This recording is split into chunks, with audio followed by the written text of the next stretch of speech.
มีการเรียกคนแม่ไปแล้วเนี่ยทำไปเลยเรื่องอะไรนี้เนาะมันจะเป็นที่แบบที่เรื่องเนาะ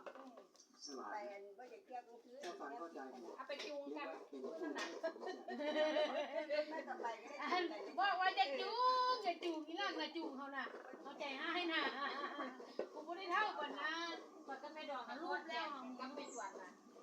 ย่านั่นมันคนหลายเนาะคอยมองคอยตอดกันเนาะ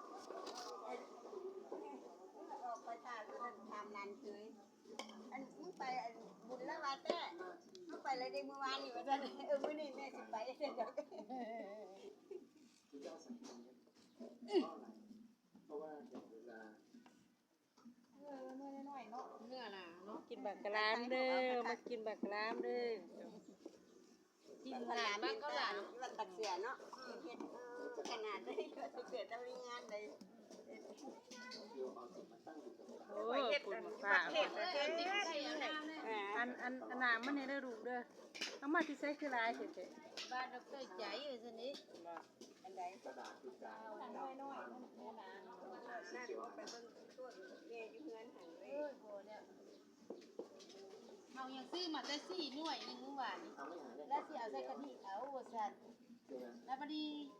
เผื่อว่าจะได้น้ำพริกหวาน เลยยายยัดถังเด้ออันนี้ว่าบักรา ผู้ใดล่ะสิเอามาน่ะ บ่เป็นหยัง